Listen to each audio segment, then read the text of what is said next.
I uncovered my wife's secret. Now she's asking for the impossible.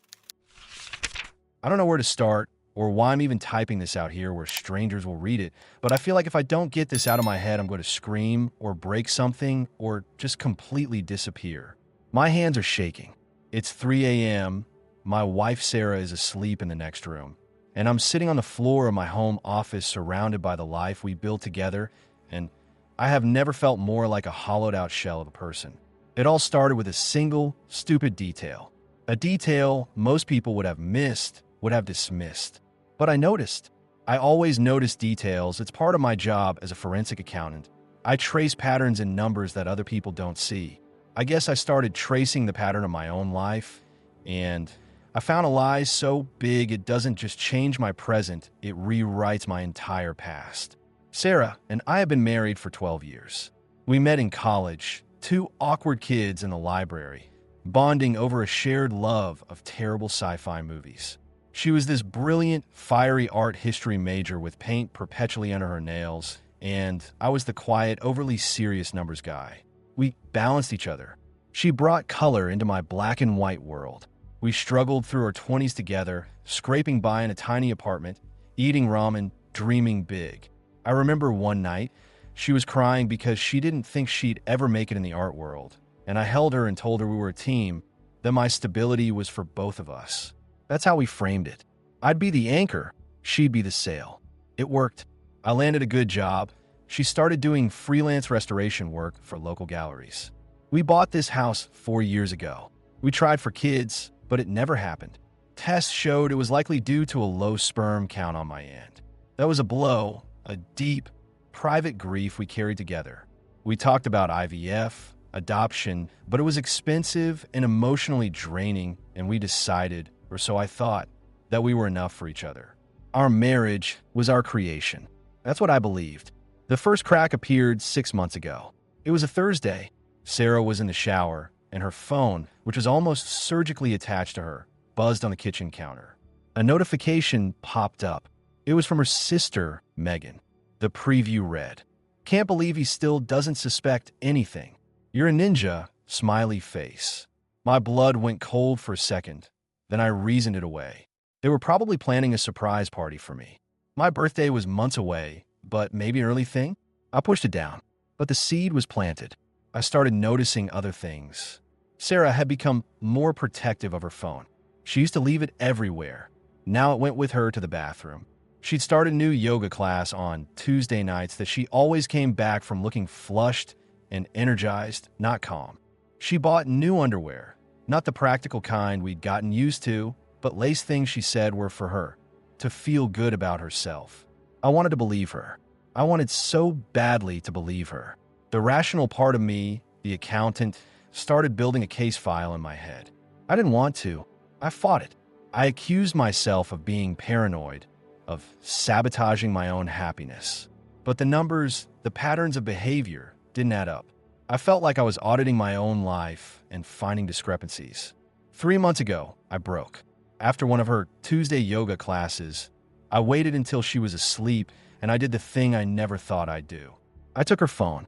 My heart was hammering against my ribs so hard I thought it would wake her. I knew her passcode. It was our wedding date. The fact that she hadn't changed it felt like a small mercy, a thread of hope. I went straight to the text with Megan. I scrolled back, and there it was. No surprise party. The messages were mundane for a while. Then, about 8 months back, they changed. "Megan, have you told him yet?" "Sarah, I can't. It would destroy him. He already feels like less of a man because of the baby stuff. This would kill him." "Megan, you can't keep this secret forever. It's going to come out." "Sarah, I know. I just need more time to figure out how." My vision blurred. The baby stuff. Was she pregnant? Had she cheated? Was that it? The pain was physical, a knife in my gut. I kept scrolling, my fingers numb. Then I saw it. A photo. It was a picture of a little boy, maybe 4 years old, with sandy blonde hair and a gap-toothed smile, holding a crayon drawing. He was beautiful. Megan's message under it. "He asked about you again today." Drew a picture of Auntie Sarah. "I told him you were busy." Sarah's reply. "God, that breaks my heart. Tell him I love him. I'll see him soon." Auntie Sarah? Why would her nephew call her Auntie Sarah? She was just Sarah to Megan's kids. Then I saw the name. Megan had labeled the photo in their chat. The file name was Lucas _ drawing _ 4. Lucas. That wasn't the name of either of Megan's sons. I sat in the dark, the blue light of the phone bleaching my face. I felt like I was falling. I started searching her phone frantically, quietly. Hidden photo albums, cloud storage, notes apps. In a locked note, password guessed after 2 tries, her childhood dog's name. I found a digital scrapbook. It was filled with pictures of this boy, Lucas, from infancy to now. Pictures with Megan. Pictures with Sarah. Pictures of Sarah holding him as a baby, feeding him, tears in her eyes. There were newspaper clippings scanned and saved. Local articles about a fire in an apartment building in a city 2 hours away, over 5 years ago. A single fatality, a woman named Chloe Reynolds, 26, survived by her infant son, Lucas. I recognized the name Chloe. She was Sarah's roommate for 1 semester, sophomore year. Sarah had mentioned her a few times as a wild, free-spirited girl they'd lost touch with. I kept digging. Bank statements in a files app. Monthly transfers for years from Sarah's personal savings account, an account I never really looked at because we had joint accounts for everything, to an account in the name of Megan labeled Lucas Trust. Hundreds of dollars every month. And then the final devastating document, a PDF officially stamped. It was a copy of a life insurance policy, taken out 5 years and 7 months ago. The beneficiary was one Lucas Reynolds. The policyholder? Sarah. The insured? Chloe Reynolds. The cause of death was listed as the fire. The payout was substantial. It was all there. A story in numbers and documents. Sarah had taken out a life insurance policy on her old roommate. The roommate died in a fire. Sarah had been secretly sending money to her sister, who was apparently caring for the boy, and she was deeply, secretly involved in this child's life. The timeline slammed into me. 5 years and 7 months. We were trying for a baby then. We were grieving the negative tests. And all that time, she had a child out there. A child she was connected to through this awful, secret transaction. I felt bile rise in my throat. I put the phone back exactly as I found it. I didn't sleep. I stared at the ceiling, the facts arranging and rearranging themselves in my head like ledgers of doom. The next day, I was a ghost. Sarah asked me if I was okay. I said I had a migraine. I went to work, but accomplished nothing. I needed to understand the why. The insurance policy felt monstrous. Was it premeditated? No, I couldn't let my mind go there. The fire was ruled accidental, but the policy existed. She'd profited from her friend's death. She'd used the money, it seemed, to support the child. But why the secrecy? Why for me? Her husband? The question that haunted me most was the one I was most afraid to ask. Was Lucas her son? The age fit. The secrecy fit. The grief over our infertility took on a new, horrifying shape. Had she had a child with someone else? Had she given him up? Had Chloe been raising him? I started following Megan. I know how that sounds. I took a day off work, parked down the street from her house in the next town over. I saw Sarah's car there on a weekday afternoon. She wasn't supposed to be there. She told me she was at a gallery meeting. I watched from a distance as the front door opened. Sarah walked out, holding the hand of the little boy from the photos, Lucas. He was laughing, swinging their clasped hands. The way she looked down at him, it wasn't the look of an aunt. It was a look of sheer, unconditional maternal love. A look I had never seen on her face, not even in our happiest moments. It was a look reserved for him.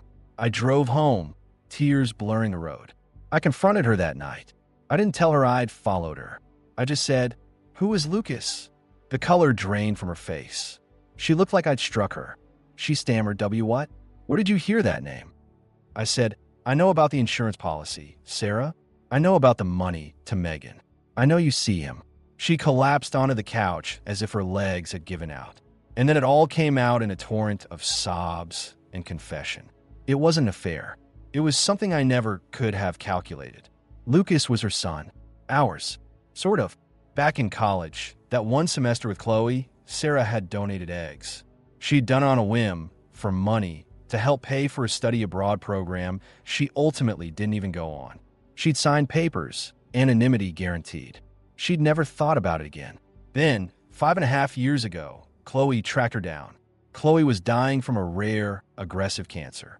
The life insurance company had rejected her for a standard policy because of it. She was a single mother, desperate. She knew Sarah was married, stable. She begged Sarah to take out a policy on her, with Lucas as the beneficiary, so he'd be provided for. Sarah, feeling a bizarre, distant responsibility for this biological child she'd never known, agreed. It was a gray area, probably legally dubious thing. They got a policy right before the cancer diagnosis was officially recorded. Chloe died 6 months later in that apartment fire.